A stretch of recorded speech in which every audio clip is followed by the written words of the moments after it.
ఈ రోజు మనతో మ్యూచువల్ ఫండ్స్ మరియు పిఎంఎస్‌కి సంబంధించిన ఎక్స్‌పర్ట్ చక్రధర్ గారు మన స్టూడియోలో ఉన్నారు.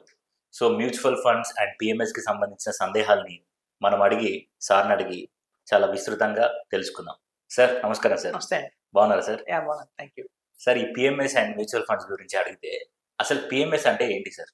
పిఎంఎస్ అనేది ఏంటంటే పోర్ట్ఫోలియో మేనేజ్మెంట్ సర్వీసెస్. ఓకే.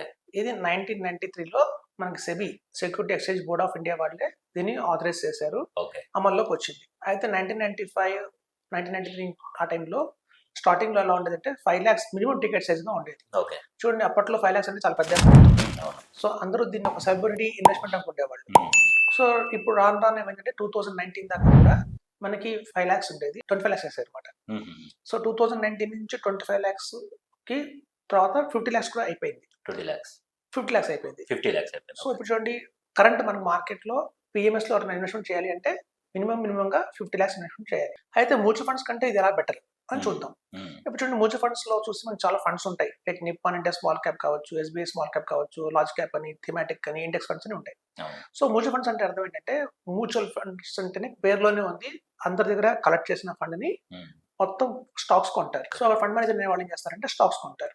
చూడండి, మీకు మ్యూచువల్ ఫండ్స్ లో మినిమం ఇన్వెస్ట్మెంట్ వచ్చి 1000 రూపీస్ ఎస్ఐపితో చేయొచ్చు, లేదా లంసమ్ గా 5000 తో చేయొచ్చు. ఎప్పుడైతే చిన్న చిన్న అమౌంట్స్ ఉన్నాయో ఆల్ ఓవర్ ఇండియాలో రీటైల్ పీపుల్ మొత్తం మాక్సిమం ఇన్వెస్ట్మెంట్ చేస్తారు. అలా ఇన్వెస్ట్ చేయడం వల్ల ఏమవుతుందంటే, ఒక్కొక్క ఫండ్ లో వచ్చి 20,000 crores, 50,000 crores అలా వాల్యూమ్స్ ఉంటాయి. ఓకే. అలా పెద్ద పెద్ద వాల్యూమ్ ఉండేసరికి ఏమవుతుందంటే, సైజ్ చాలా పెద్దది కాబట్టి స్టాక్స్ ఎక్కువ కొనాలి. ఇప్పుడు చూడండి, మనం 20,000 crores డిప్లాయ్ చేయాలంటే నెంబర్ ఆఫ్ స్టాక్స్ అనేది 150, 200 దాకా వెళ్ళిపోతాయి. కానీ అందులో మంచి క్వాలిటీ స్టాక్స్ ఎన్ని ఉంటాయి అంటే, అవుట్ ఆఫ్ 200 హార్డ్లీ 30 ఉంటాయి అంతే. సో బ్యాలెన్స్ 170 స్టాక్స్ ఏవైతే ఉంటాయో అది పెద్దగా వర్కౌట్ కావు, పెద్ద రిటర్న్స్ జనరేట్ చేయవు. మాక్సిమం రిటర్న్ జనరేట్ చేసేది 30 స్టాక్స్. సో మ్యూచువల్ ఫండ్స్ మనకు ప్రాబ్లం ఉంది. సో ఎప్పుడైతే చాలా నెంబర్ ఆఫ్ స్టాక్స్ కొంటుంటారో ఇంట్రెస్ట్ రేట్స్ మనకి తగ్గిపోతాయి, రిటర్న్ తగ్గిపోతుంది. అదే మనం చూడండి, పిఎంఎస్ లో అనుకున్నాం మినిమం 50 lakhs అంటే దాని ఎఫర్ట్ చేసే వాళ్ళు చాలా తక్కువ మంది ఉంటారు ఆల్ ఓవర్ ఇండియాలో. సో చాలా తక్కువ మంది ఎఫర్ట్ చేస్తారు కాబట్టి దాని వాల్యూమ్ వచ్చేసి కేవలం 300 crores, 600 crores, 1200 crores మాత్రమే ఉంటాయి. సో అక్కడ ఫండ్ మేనేజర్కి ఏమవుతుందంటే, చాలా తక్కువ వాల్యూమ్స్ ఉంటాయి కాబట్టి ఉన్న వాటిలోకి the best of the best quality stocks అని తీసుకుంటారు. అన్వాంటెడ్ స్టాక్స్ అన్ని ఎలిమినేట్ చేసుకుంటూ ది బెస్ట్ స్టాక్స్ తీసుకుంటారు. సో దానివల్ల ఏమవుతుంటే రిటర్న్ అనేది హైలైట్ అవుతుంది. సో మనకి మ్యూచువల్ ఫండ్స్ లో ఒక 15% రిటర్న్ మాక్సిమం వస్తే, దీనికి ఒక 10% యాడ్ అయ్యి పిఎంఎస్ లో మనకి 25% దాకా కూడా వచ్చే అవకాశం ఉంది. ఇప్పుడు చూడండి, మనం 50 lakhs కనుక మ్యూచువల్ ఫండ్స్ లో ఇన్వెస్ట్మెంట్ చేస్తే అది డబల్ అవ్వాలి అంటే అట్లీస్ట్ మనకి 5 years పడుతుంది, 5 to 6 years పడుతుంది. అది మన పిఎంఎస్ లో 3.5 to 4 years లో మనకి వచ్చేస్తుంది. సూపర్. సో తక్కువ షార్ట్ టర్మ్ లోనే మనకి ఎక్కువ రిటర్న్స్ రావాలి అంటే మాత్రం పిఎంఎస్ తీసుకోవచ్చు. అయితే చూడండి, పిఎంఎస్ లో కూడా వెరైటీస్ చాలా ఉంటాయి. కొన్ని బ్లూ చిప్ కేటగిరీ పిఎంఎస్ లో ఉంటాయి, అంటే కేవలం వాళ్ళు లార్జ్ క్యాప్ కంపెనీస్ లో మాత్రమే ఇన్వెస్ట్మెంట్ చేస్తారు.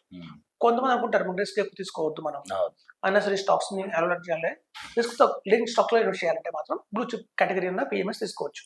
కొంతమంది యంగ్ జనరేషన్ ఉంటారు, అట్ ద ఏజ్ ఆఫ్ 30, 40 ఆ ఏజ్ వాళ్ళకంటే కొంచెం అగ్రెసివ్ గా ఉంటారు, లెట్ ఇట్ బి అంటారు, కొంచెం తీసుకుందాం, రిస్క్ తీసుకుందాం అనుకుంటారు. వాళ్ళ కోసం పిఎంఎస్ లో మనకి మల్టీ క్యాప్ స్ట్రాటజీ ఉంటుంది. అందులో 30 స్టాక్స్ ఉంటాయి, కానీ ఆ 30 స్టాక్స్ లో కూడా 10 large cap, 10 mid cap, 10 small cap అలా కేటగిరీస్ చేసి బెస్ట్ ఆఫ్ ద బెస్ట్ ఇస్తారు. సో ఇక్కడ ఏంటంటే డిమాట్ రూపంలో ఉంటుందండి. జనరల్ గా మ్యూచువల్ ఫండ్స్ లో చూడండి, చాలా మందికి యూనిట్స్ రూపంలో వస్తాయి. మనం అందరం పెడతాం, 1 lakh పెట్టాము, ఆ 1 lakh వాళ్ళు తీసుకెళ్లి 140 కంపెనీస్ లో ఇన్వెస్ట్మెంట్ చేస్తారు. మనకి ఆ షేర్స్ ఇవ్వరు, వాటన్నిటి యూనిట్స్ లో కన్వర్ట్ చేసి మీకు 1 lakh పెట్టిన వాళ్ళకి 1000 units, 10,000 పెట్టిన వాళ్ళకి 100 units ఇస్తారు. అట్లా యూనిట్స్ రూపంలో మనకు వస్తాయి.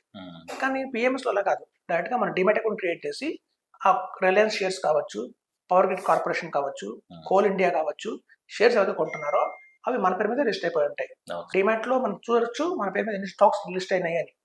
సో ఈ ఒక 3 months కి 4 months కి చర్న్ చేస్తారు. అవుట్ ఆఫ్ 30 స్టాక్స్ లో కూడా ఏదైతే పర్ఫార్మ్ చేయట్లేదు 3-4 స్టాక్స్ మార్చుస్తారు. సో కాబట్టి మనకి ఏంటంటే మ్యూచువల్ ఫండ్స్ కంటే కూడా పిఎంఎస్ ఒక నెక్స్ట్ స్టెప్ అని చెప్పొచ్చు. సో ఇప్పుడు చూడండి, దీన్ని ఎవరు మేనేజ్ చేస్తారు అంటే సేమ్ ఫండ్ హౌసెస్. ఇప్పుడు ఎవరికైతే కోటక్ మ్యూచువల్ ఫండ్ ఉందో, కోటక్ లాగా మ్యూచువల్ ఫండ్ ఉంటుంది, కోటక్ అలాగా పిఎంఎస్ కూడా ఉంటుంది, ఐసిఐసిఐ పిఎంఎస్ ఉంటుంది, మ్యూచువల్ ఫండ్స్ ఉంటాయి. సో ఎవరైతే మ్యూచువల్ ఫండ్స్ రన్ చేస్తున్నారు ఇండియాలో, లైక్ ఎస్బీఐ, హెచ్డిఎఫ్సి, కోటక్, ఎడల్వైజ్, వీళ్ళే పిఎంఎస్ కూడా ఆఫర్ చేస్తారు. సో ఫండ్ మేనేజర్లు కూడా ఇంచుమించు సేమే ఉంటారండి. కాకపోతే ఏంటంటే మ్యూచువల్ ఫండ్స్ లో ఫండ్ మేనేజర్కి ఏంటంటే ఒక ఫ్రేమ్ ఉంటుంది అనమాట. అంటే చూడండి, కంపల్సరీగా ఐటీలో ఇన్వెస్ట్మెంట్ చేయాలి, ఫార్మాలో ఇన్వెస్ట్మెంట్ చేయాలి, ఆటోలో ఇన్వెస్ట్మెంట్ చేయాలి, అలా మొత్తంలో ఇన్వెస్ట్ చేయాలని ఒక రూల్ ఉంటుంది. కానీ మనకి ఎటొచ్చి పిఎంఎస్ లో ఆ రూల్స్ ఉండవు. ఫ్రీడమ్ ఉంటుంది. ఇవాళ కరెంట్ గా మార్కెట్ కండిషన్స్ లో ఫార్మా చాలా బాగుంది అంటే ఫార్మాలో ఎక్కువ యూజ్ చేస్తారు. ఐటీ బాగుంది అంటే ఐటీ పెడతారు. సో వాళ్ళకి కొంచెం రూల్స్ అండ్ కండిషన్స్ తగ్గుతాయి కాబట్టి రిటర్న్స్ అనేవి చాలా ఎక్కువ వస్తాయి. Okay sir. ఇప్పుడు చూడండి టాక్సేషన్ పరంగా చూస్తే రెండింటిలో ఒకటిలా ఉంటుంది. Short term capital gain tax వచ్చేసి మనకి 20% దాకా ఉంది. అలాగే మీకు long term capital gain tax ఎవరైనా 1 year కనుక హోల్డ్ ఎక్కువ చేస్తే కనుక వాళ్ళు 12.5% ఉంది. సో మనకి మ్యూచువల్ ఫండ్స్ లోను పిఎంఎస్ లోను టాక్సేషన్ అయితే ఒకటే ఉంది. కాకపోతే మ్యూచువల్ ఫండ్స్ లో ఏంటంటే మనం అమ్మిన తర్వాత వస్తుందండి ట్యాక్స్. ఇందులో చర్నింగ్ చేస్తారు కాబట్టి ఇయర్ కి ఇయర్ మనకి టాక్సేషన్. సో కాబట్టి ఎవ్రీ ఇయర్ మనకు స్టేట్మెంట్ ఇస్తారు, షార్ట్ టర్మ్ ఎంత లాంగ్ టర్మ్ ఎంత అని. మనం సిఏ చూపించుకుంటే ఆటోమేటిక్ గా కట్టాలా కట్టలేదా వస్తుంది. అదే డివిడెండ్ ఇన్కమ్ ఎక్స్ట్రా వస్తుంది. మనకి మ్యూచువల్ ఫండ్స్ డివిడెండ్ ఇన్కమ్ రాదు, ఇక్కడ డివిడెండ్ ఇన్కమ్ ఎక్స్ట్రా వస్తుంది. సో ఇన్ని ఆస్పెక్ట్స్ లో చూస్తే పిఎం ఇస్ ద బెస్ట్ అని చెప్పొచ్చు. సో పిఎంఎస్ లో ఇన్వెస్ట్మెంట్ చేస్తే మ్యూచువల్ ఫండ్స్ కంటే గణనీయంగా రిటర్న్స్ వస్తాయి. Okay sir, thank you sir.